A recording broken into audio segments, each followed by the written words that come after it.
Hello! Je suis super contente de vous retrouver pour coudre ensemble cette fois-ci le modèle Soko. C'est une veste plutôt de type oversize avec des emmanchures très basses. J'aime bien parce que ça lui donne un petit côté très décontracté.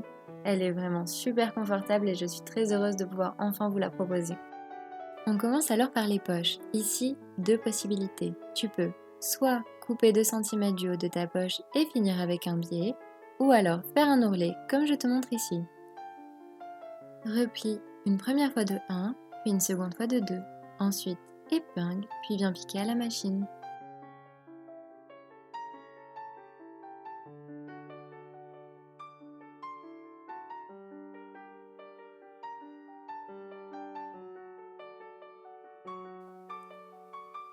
Tes poches sont maintenant prêtes à être assemblées à la partie B du devant.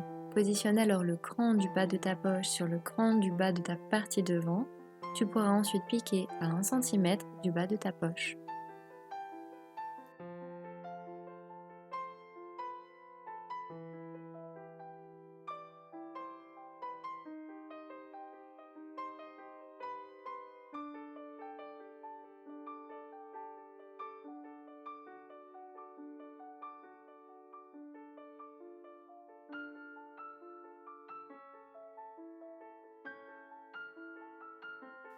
Maintenant, tu peux rabattre ta poche comme ceci et repasser au fer. Pour éviter que ta poche ne se déplace ou bouge lorsque tu vas assembler cette partie à l'autre partie, je te conseille de faire 2 petits points ici.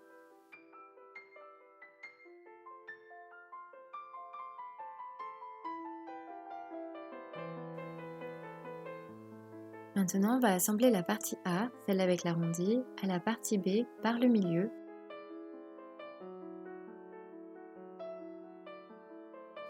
Pour cela, retourne simplement la partie A sur la partie B, endroit contre endroit. J'ai pris bien soin d'épingler toute ma veste afin que le tissu ne bouge pas pendant l'assemblage.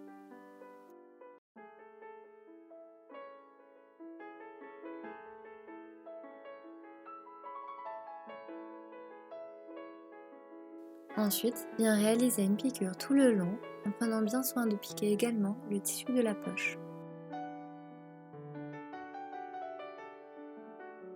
Maintenant que ton devant est terminé, tu vas pouvoir venir l'assembler à ton dos. Positionne-les endroit contre endroit et fais correspondre les épaules. Viens maintenant épingler, puis passe sur le côté. Comme pour les épaules, fais bien correspondre les côtés, puis épingle entre les deux crans.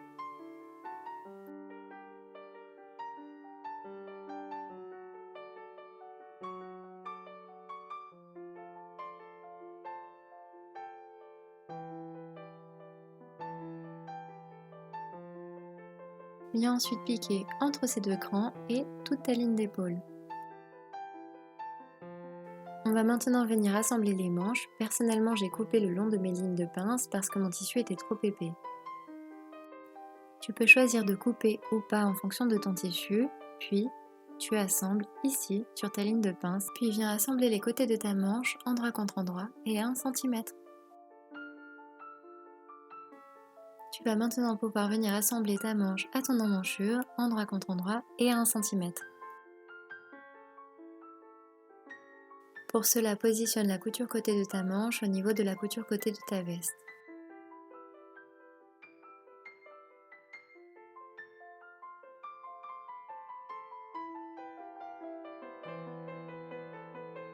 Fais également correspondre le milieu de la tête de manche à la couture épaule de ta veste.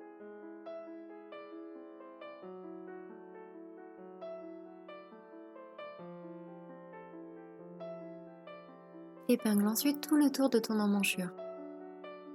Puis, viens piquer tout le tour à 1 cm. Je te conseille de bien repasser tes emmanchures avec les coutures couchées vers le col. Le tissu principal de ta veste Soko est terminé. Tu peux maintenant soit ne pas la doubler et poser un biais tout autour du col, de l'encolure, du bas de ta veste ainsi que le bas des manches, ou alors tu peux la doubler en recommençant toutes ces étapes pour ta doublure en mettant les poches, puis venir poser le biais tout autour comme décrit précédemment. Lorsque j'ai fait tester la veste, j'ai eu des questions au sujet de la pose du biais. Voici alors un rapide tutoriel que j'ai pu faire en réalisant une deuxième veste Soko. J'avoue ne pas avoir résisté à l'envie de faire la version patchwork qui me faisait vraiment de l'œil. On commence alors par préplier le bout du biais sur 1 cm, puis on vient le positionner comme ceci, endroit contre endroit du col.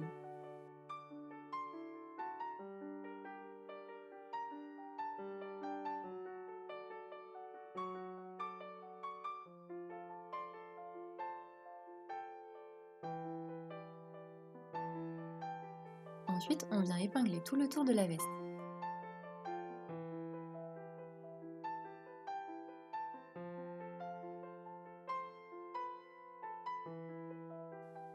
Une fois arrivé au niveau de l'angle, on prend bien le temps de faire suivre le biais tout le long de l'arrondi.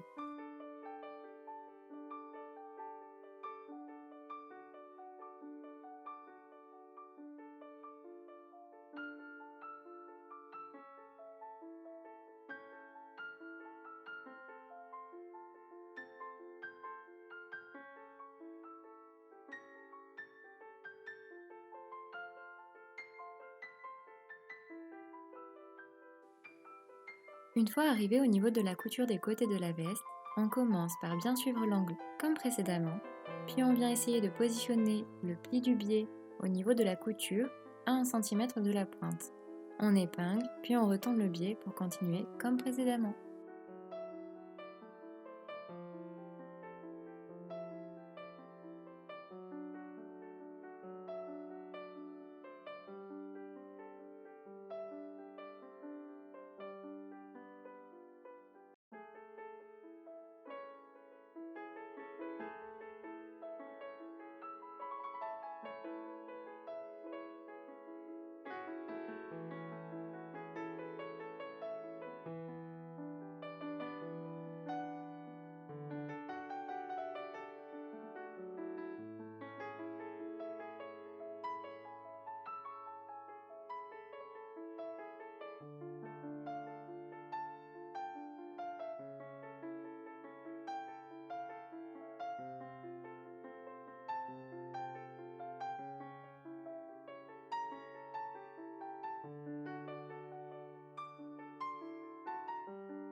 Après avoir épinglé tout ton biais, tu peux venir couper le surplus au ciseau.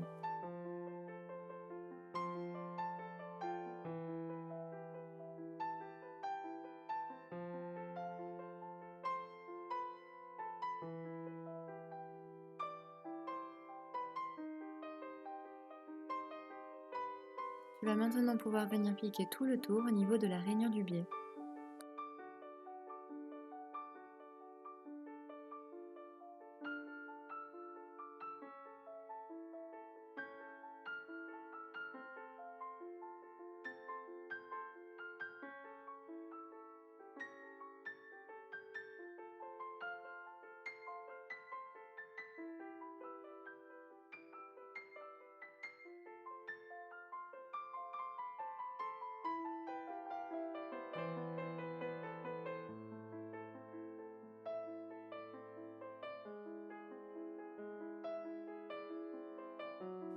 Il va maintenant falloir venir coudre l'autre partie du biais.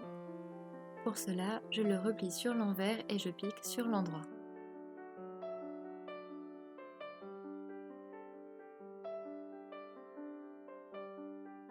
Je commence alors par replier puis épingler tout le tour de la veste.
Une fois épinglé, tu obtiens ceci avec une petite fente à ce niveau.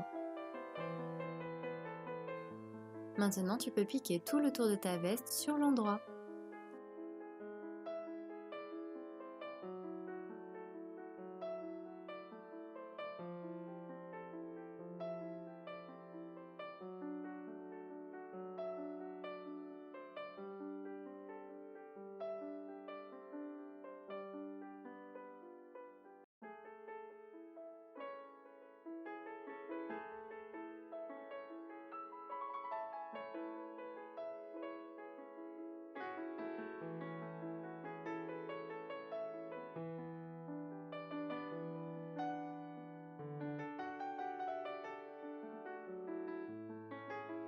Si tu as suivi toutes ces étapes, ta veste Soko est maintenant totalement terminée. Et si cette vidéo t'a plu, tu peux t'abonner, liker ou commenter.